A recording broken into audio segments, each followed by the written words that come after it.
आपला कार्यक्रम नारी शक्ती वंदनासाठी. मला आठवतं जेव्हा नवीन संसद इमारतीचं उद्घाटन झालं होतं, त्या दिवशी पहिला मुद्दा काय मांडला गेला होता? हाच होता तो मुद्दा, नारी शक्ती वंदन अधिनियम, 33% आरक्षण. पण त्यात जनगणना आणि मतदारसंघ पुनर्निर्धारणाचा मुद्दा होता, ज्यामुळे त्यात अडथळे दिसत होते. पण काल जे मोदीजींनी प्रस्तावना केली त्यातनं हे अडथळे पण दूर झाले आहेत. आता आपल्याला 33% जे हे आरक्षण आहे ते समोर 2029 साली दिसून येत आहे की ते होणारच. म्हणजे काय, अपना टाइम आ गया है. आणि आता त्यासाठी आपल्याला आपल्या लोकांशिवाय कोणाचीच गरज नाही, फक्त आपल्या निर्धाराची गरज आहे. आपला हा निर्धार आणि हे एकत्रीकरण आपल्याला या आपल्या हक्काकडे नेणार आहे. तुम्हाला आठवत असेल, पहिल्या संसदेत 4% महिला होत्या, फक्त 4%. आणि आजवर जर आपण पाहिलं तर ती संख्या 15% झालेली आहे. आणि आपण महिला आहोत किती? लगभग 50%. आणि आपलं प्रतिनिधित्व किती आहे? 15%.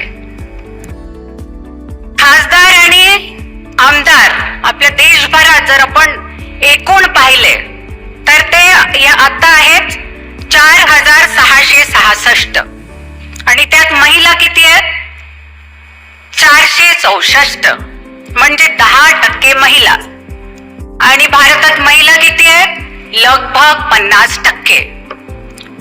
आणि म्हणूनच ही आजची गरज आहे की आपल्याला एक क्वांटम जंप घेण्याची गरज आहे. 33% तर जसं मनाली ताईंनी म्हटलं मिनिमम आहे. आपल्याला त्याच्या पुढे जायचं. आणि स्थानिक संस्थांमध्ये आपण पाहिलं आहे की थोडासा कोई हात देगा तो हम उंगली देगा तो हम हात पकड लेंगे.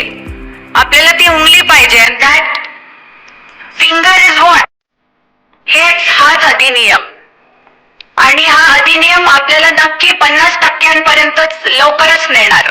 आज 33 का लवकरच 50% होणार. सगळ्यात जास्त याची गरज आपल्याला आहे, कारण हाच सामाजिक न्याय आहे. यालाच म्हणतात इन्क्लुजन.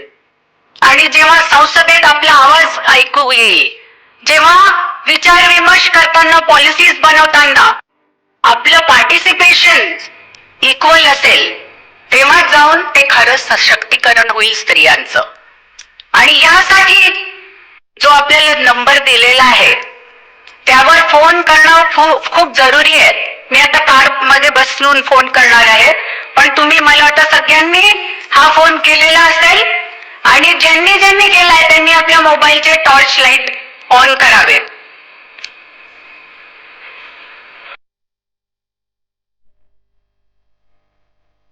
काही काही दिसत नाही, मोबाईल घेऊन नाही आले वाटतं. वा, किती सुंदर नजारा आहे. हा नजारा कॅप्चर व्हायला पाहिजे.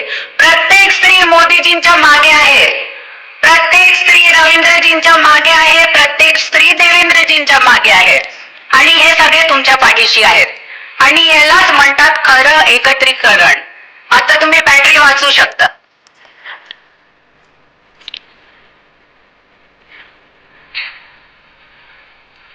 आज महाराष्ट्रात स्थानिक स्वराज्य संस्थांमध्ये 50% आपलं पार्टिसिपेशन आहे. राज्यात 29 पैकी 15 महिला महापौर आहेत, मुख्य सचिव आहेत, पोलीस महासंचालक आहेत. यालाच म्हणतात नारी शक्तीचे वंदन. स्टार्टअप्स आपण पाहिले तर महाराष्ट्रात सगळ्यात जास्त महिला संचालित स्टार्टअप्स आहेत. म्हणजे अप्रॉक्सिमेटली 45% स्त्रिया या संचालक आहेत स्टार्टअप्सच्या. 4 कोटी हे टार्गेट आहे, नॅशनल टार्गेट. महाराष्ट्रात 50 lakhs असं मला वाटतं. उज्ज्वला योजना, जनधन योजना, ज्याच्याने आपण सुदृढ पण होतो आणि मेन स्ट्रीम फायनान्स मध्ये पण येतो.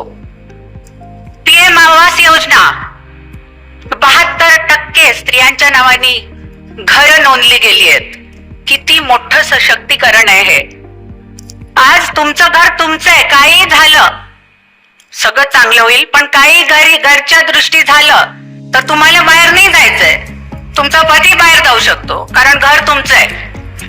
तर मोदीजी हे विचार करून आहेत की स्त्रियांना पाठिंबा कशा प्रकारे द्यायला पाहिजे.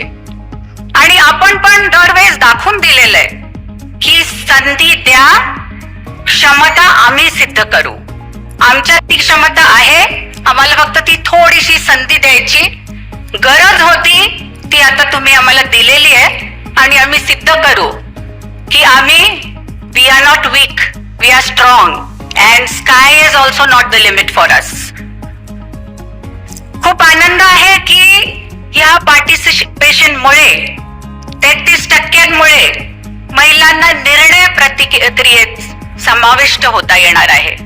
प्रत्येक महिला निर्णयात समाविष्ट राहील म्हणजे तिच्या जीवनात तिला काय कमी आहे, काय जास्त आहे ते आपल्या बहिणीला सांगता येईल, जी ते संसदेपर्यंत नेईल. ही खूप मोठी एक अचीवमेंट आहे. आणि त्याच्यामुळे विकासाच्या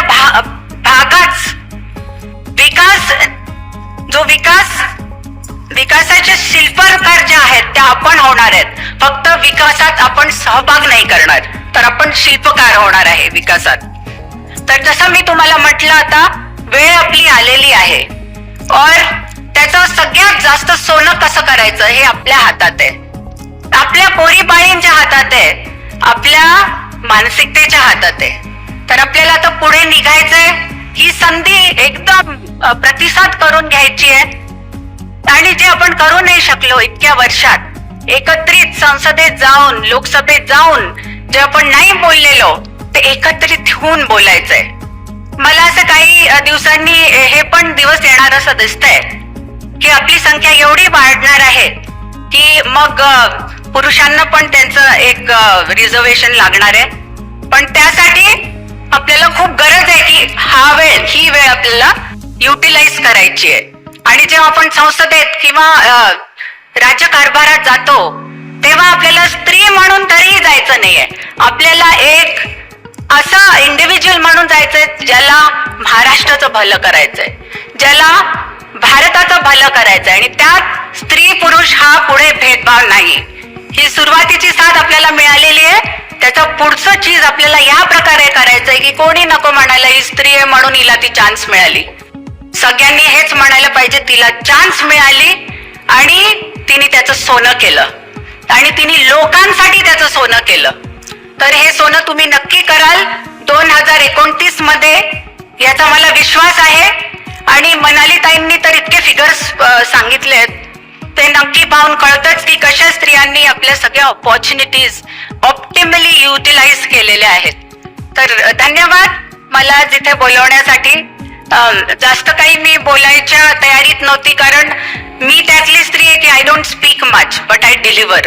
आणि मला वाटतं maximum women are that way. सगळ्या स्त्रिया अशाच असतात की कधी कधी भाषणं तेवढी नाही देत, पण जेव्हा कामाचा वेळ येतं एकदम पदर खोचून काम करतात.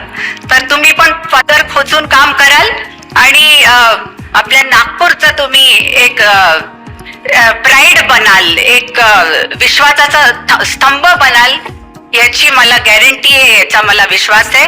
धन्यवाद. जय हिंद, जय भारत.